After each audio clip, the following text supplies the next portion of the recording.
48 agents. One school. Today, a single policy will reshape every connection. Aisha Williams posted, "New policy alert. Principal Okafor just announced a crackdown on decoy phones and the mandatory rollout of the WestbrookPass app. Safety measure or digital surveillance?" Chloe Martinez posted, "OMG, is it just me or is the vibe today totally locked and loaded? But in the worst way?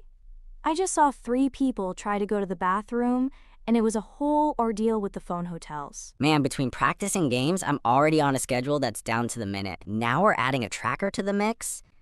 Just feels like another thing to worry about when we're already redlining. I'm with Sam. Let's just fix the stuff that's already broken first. I walk briskly toward the library, my posture perfect, and my expression a mask of academic focus. While navigating the crowded corridor, I keep my phone shielded close to my chest, ostensibly checking my digital calendar for my next AP Physics study block, but secretly refreshing the RISD applicant portal one more time. My heart rate spikes with every notification ping from the WestbrookPass thread, a physical manifestation of the 60 Hz hum vibrating through the floorboards. Hey, I've been thinking about what you said regarding returning to natural equilibrium.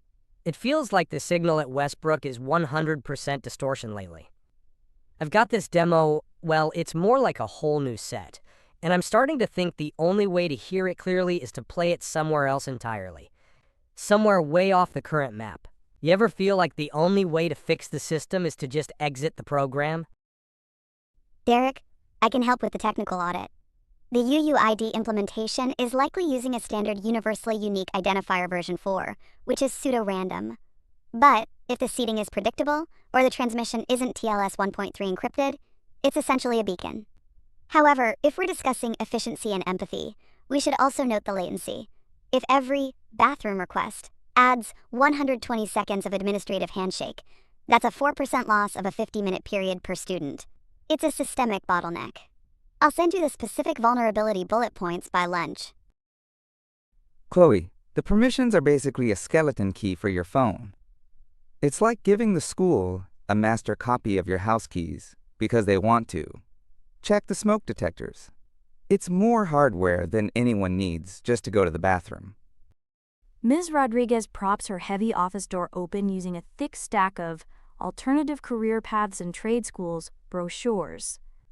She sets out a fresh bowl of wintergreen mints and clears a space on her sofa, pointedly ignoring the blinking notification on her computer from Principal Okafor about the WestbrookPass mandate. She stands by the door, catching the eye of students struggling with their phones and giving them a small, knowing nod that says, "My office is a neutral zone." Chloe Martinez privately messages Derek Liu. "Derek, tell me you saw Sam's comment on my post? He literally called the app a skeleton key for our phones. I'm stuck by the gym and everyone is whispering that the office can see our private drafts now. Is that what you're hearing before you go in to see Okafor? Give me the scoop. I need to know if I should be deleting my life right now." Jordan Brooks privately messages Priya Patel. "Priya, I get exactly what you mean about the graceful exit. It's like when a song reaches that final chord, and you just know it's time to take off the headphones. I've actually been sitting on some news, got a full ride to a program in Berlin. Haven't told anyone else because, honestly, the data here feels so heavy I didn't want it to get logged before I'm actually gone. Sometimes, offline isn't just a choice, it's a destination." Chloe Martinez privately messages Tyler Jackson. "OMFG, Tyler knew. I literally just heard the announcement and I'm screaming for you. Was it super loud? Who else saw? Also, did he, actually see your real phone too? Or did you ninja hide it? I need the full play-by-play for the vlog. I'll keep you blurred if you want, lol." Principal Okafor's WestbrookPass has transformed the campus into a digital cage. As Priya and Jordan hunt for exploits in the encryption, Maya and Tyler retreat into the library's analog shadows. Resistance isn't limited to the students. Nurse Kim and Coach Williams are quietly undermining the new regime from within. But as an eerie wave of automated posts begins to flood every screen, the school's physical and digital spaces feel increasingly suffocated by an artificial hand. The rebellion is brewing, but Westbrook High is running out of places to hide.